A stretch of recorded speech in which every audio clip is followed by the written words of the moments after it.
नमस्कार और स्वागत है। आज हम एक ऐसे ऐप की कहानी में उतर रहे हैं जो शायद हम सबके फोन में है, इंस्टाग्राम। हाँ, लेकिन इसकी शुरुआत हुई थी एक ऐसे ऐप से जिसका नाम विस्की पर था बर्बन। और सच कहूं तो वो ऐप उतना ही कंफ्यूजिंग था जितना उसका नाम लगता है। बिल्कुल।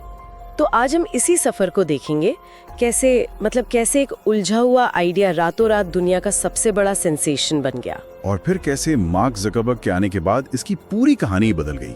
हाँ, और ये सिर्फ एक ऐप की कहानी नहीं है, हम इस पर भी गौर करेंगे कि इसका हमारे मानसिक स्वास्थ्य और समाज पर क्या असर पड़ा है। वो एक गहरा असर, बहुत गहरा असर। ये कहानी टेक्नोलॉजी की कम और इंसान की फितरत की ज्यादा है। चलिए तो फिर शुरू से शुरू करते हैं।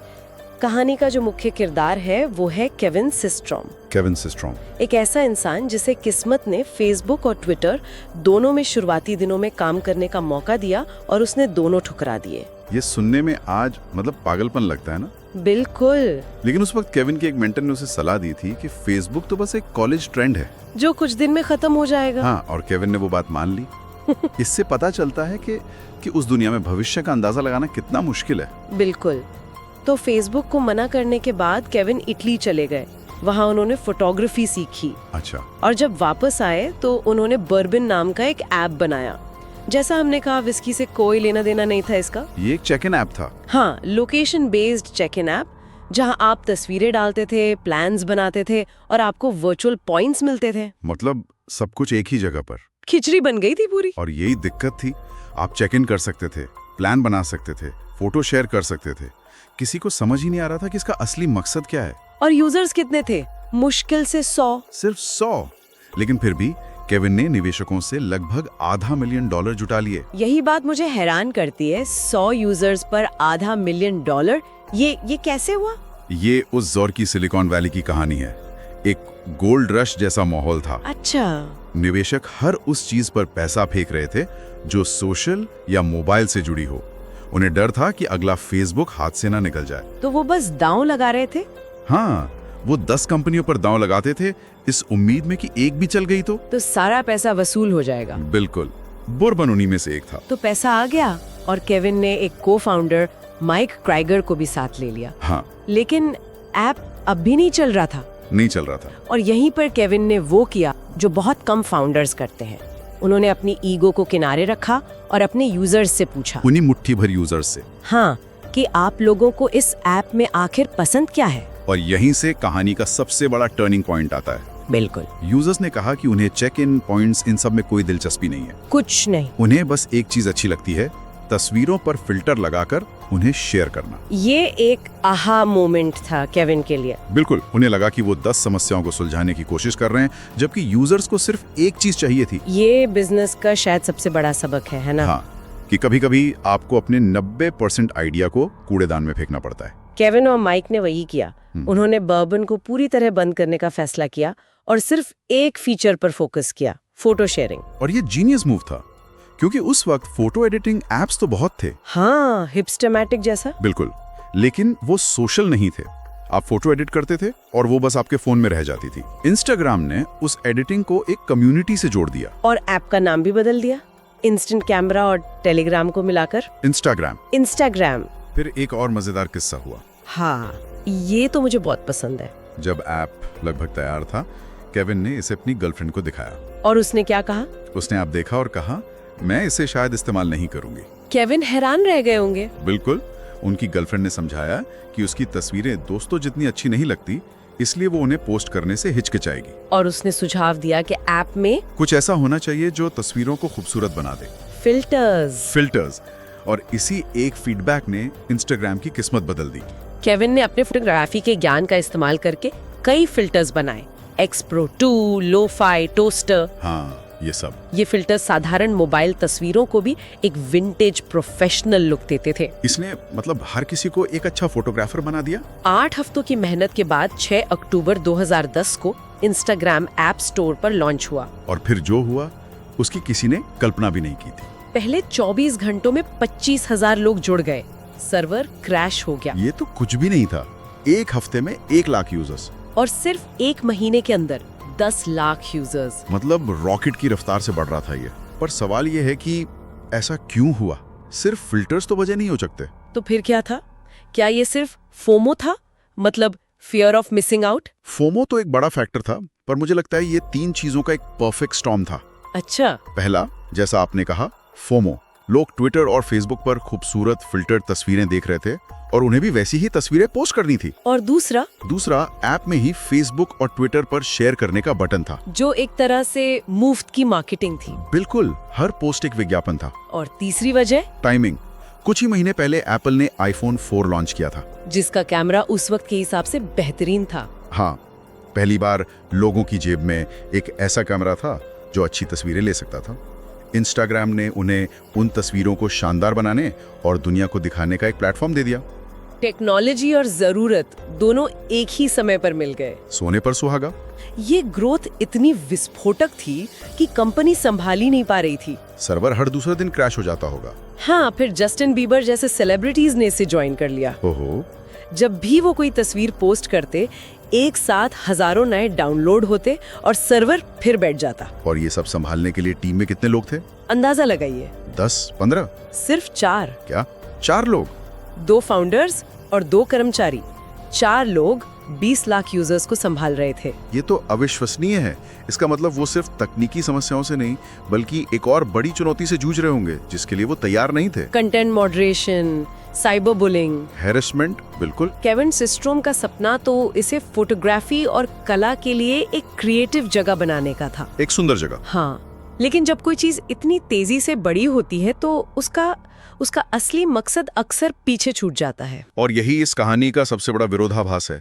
जो ऐप कला के लिए बना था, वो बहुत जल्द एक बाजार बन गया। ब्रांड्स को समझ आ गया कि उन्हें महंगे विज्ञापनों की जरूरत नहीं है। वो बस किसी पॉपुलर यूजर को पैसे देकर अपना प्रोडक्ट पोस्ट करवा सकते हैं। यहीं से इन्फ्लुएंसर शब्द का जन्म हुआ। और शुरुआत में तो लोग ये बताते भी नहीं थे कि एक पेड प्रमोशन है। हाँ, ये तो बाद में नियम आए। पहले तो आपको लगता था कि आपका पसंदीदा यूजर सच में उस शैम्पू को पसंद करता है, जबकि असल में उसे उसके लिए पैसे मिले होते थे। एक और दिलचस्प बात ये थी कि शुरुआती दिनों में इंस्टाग्राम में कोई एल्गोरिदम नहीं था। अच्छा। एक छोटी सी टीम खुद तय करती थी कि पॉपुलर पेज पर कौन सी तस्वीरें दिखेंगी। मतलब उनके पास किसी को भी रातों रात फेमस बनाने की, क्या कहते हैं, एक दैवीय शक्ति थी। हाँ, बिल्कुल। लेकिन इस प्रसिद्धि और पैसे के पीछे एक स्याह सच भी छिपा था, जिसे दुनिया ने धीरे धीरे जानना शुरू किया। कई स्टडीज ने इंस्टाग्राम और युवाओं में बढ़ते एंजाइटी और डिप्रेशन के बीच सीधा संबंध दिखाना शुरू कर दिया। और फिर 2021 में वॉल स्ट्रीट जर्नल ने एक बम फोड़ा। हाँ, वो लीक। उन्होंने फेसबुक के इंटरनल डॉक्यूमेंट्स लीक कर दिए, जिनसे पता चला कि कंपनी को सालों से पता था कि इंस्टाग्राम किशोरों, खासकर लड़कियों के लिए जहरीला है। उनकी अपनी रिसर्च ये बता रही थी। हाँ, उनकी अपनी रिसर्च दिखा रही थी कि ऐप लड़कियों में बॉडी इमेज से जुड़ी समस्याएं पैदा कर रहा है। लेकिन उन्होंने ये बात छिपाई। ये बहुत डरावना है। एक रिपोर्ट के मुताबिक ब्रिटेन के 13% से ज्यादा किशोरों ने माना कि उन्हें आत्महत्या के विचार इंस्टाग्राम की वजह से आने लगे। ऐप का पूरा कल्चर ही ऐसा बन गया था। लोग अपनी असल जिंदगी नहीं दिखा रहे थे, अपनी बेस्ट लाइफ का एक फिल्टर किया हुआ नकली वर्जन दिखा रहे थे। और उसे देखकर बाकी लोगों को लगता था कि हमारी अपनी जिंदगी कितनी बेकार है। तुलना का एक कभी न खत्म होने वाला चक्र। बिल्कुल। फॉलोअर्स बढ़ाने की होड़ में लोग नकली फॉलोअर्स खरीदने लगे। अपनी तस्वीरों को परफेक्ट दिखाने के लिए फेसट्यून जैसे ऐप्स का इस्तेमाल होने लगा। और ये दीवानगी कई बार जानलेवा भी साबित हुई। हाँ, वो सेल्फी वाली मौतें। मुझे वो आंकड़ा पढ़कर यकीन नहीं हुआ। 2011 से 2017 के बीच सिर्फ एक अच्छी सेल्फी लेने की कोशिश में दुनिया भर में 259 लोगों की मौत हो गई। लोग इमारतों के किनारों पर, चलती ट्रेनों के सामने तस्वीरें लेने लगे। लेकिन सबसे दर्दनाक कहानी 14 साल की एक ब्रिटिश लड़की मॉली रसेल की है। हाँ। 2017 में उसने आत्महत्या कर ली। उसके परिवार को कुछ समझ नहीं आया कि ऐसा क्यों हुआ। बाद में जब उसकी सोशल मीडिया एक्टिविटी की जांच हुई तो एक भयानक सच सामने आया। इंस्टाग्राम का एल्गोरिदम उसे लगातार आत्महत्या, सेल्फ हार्म और डिप्रेशन से जुड़ा कंटेंट दिखा रहा था। एल्गोरिदम ऐसा क्यों कर रहा था? क्योंकि एल्गोरिदम को सिर्फ एक चीज से मतलब है, एंगेजमेंट। मॉली ने शायद ऐसे कुछ पोस्ट्स पर ज्यादा समय बिताया होगा और एल्गोरिदम ने इसे एक सिग्नल की तरह लिया कि उसे इसी तरह का कंटेंट पसंद है, तो वो उसे और दिखाता गया। हाँ, वो उसे और ज्यादा उसी अंधेरे कुएं में धकेलता गया। उसके पिता ने बाद में कहा, इंस्टाग्राम ने मेरी बेटी की मौत में मदद की। इन सब विवादों के बावजूद इंस्टाग्राम की ग्रोथ रुक नहीं रही थी और सिलिकॉन वैली की बड़ी मछलियां नजर गड़ाई हुई थी। हाँ, ट्विटर ने इसे खरीदने की कोशिश की, लेकिन केविन ने मना कर दिया। और फिर एक दिन मार्क ज़करबर्ग का फोन आया। ज़करबर्ग को पता था कि इंस्टाग्राम उनके फेसबुक के लिए सबसे बड़ा खतरा बन सकता है। उन्होंने केविन को मिलने बुलाया और सीधे $1 बिलियन का ऑफर दिया। उस वक्त के हिसाब से ये एक अविश्वसनीय रकम थी, खासकर एक ऐसी कंपनी के लिए जिसमें सिर्फ 13 लोग थे और जो एक भी पैसा नहीं कमा रही थी। लेकिन पैसे से भी बड़ा एक वादा था। ज़करबर्ग ने केविन से कहा था, उन्होंने अपने सबसे बड़े कंपटीशन को पैदा होते ही खत्म कर दिया। बाद में कई विश्लेषकों ने कहा कि अमेरिकी सरकार का इस डील को मंजूरी देना उस दशक की सबसे बड़ी रेगुलेटरी गलती थी, क्योंकि इसने सोशल मीडिया पर फेसबुक का एकाधिकार बना दिया। ज़करबर्ग ने कुछ साल तक अपना वादा निभाया भी, लेकिन धीरे धीरे सब बदलने लगा। ज़करबर्ग चाहते थे कि इंस्टाग्राम यूजर्स को ज्यादा से ज्यादा पुश नोटिफिकेशन भेजें ताकि लोग ऐप पर ज्यादा समय बिताएं। और केविन ने मना कर दिया, ये कहकर के इससे यूजर एक्सपीरियंस खराब होगा। विज्ञापनों को लेकर भी दोनों में टकराव था।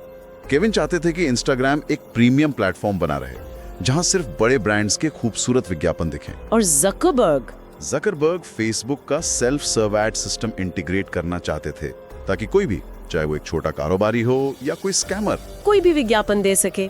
उनके लिए ये सिर्फ पैसों का खेल था।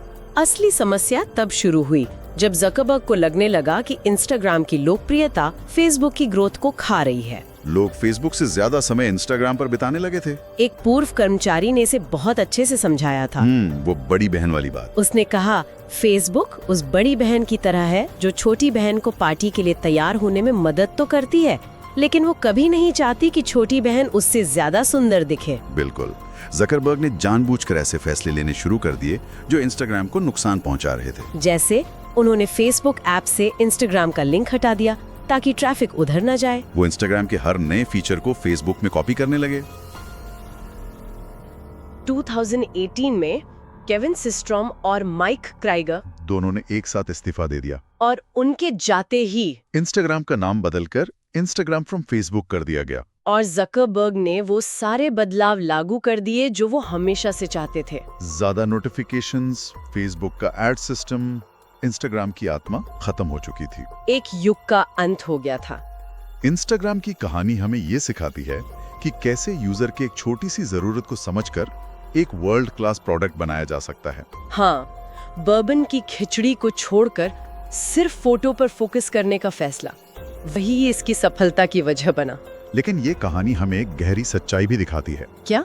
आज जिस ऐप पर अरबों लोग अपनी जिंदगी का हर पल साझा करते हैं, उसे बनाने वाला केविन सिस्ट्रॉम खुद उसे लगभग इस्तेमाल नहीं करता। सच में? उसे इंस्टाग्राम पर कुछ भी पोस्ट किए हुए करीब 4 साल हो गए हैं। तो अंत में सवाल यही उठता है ना?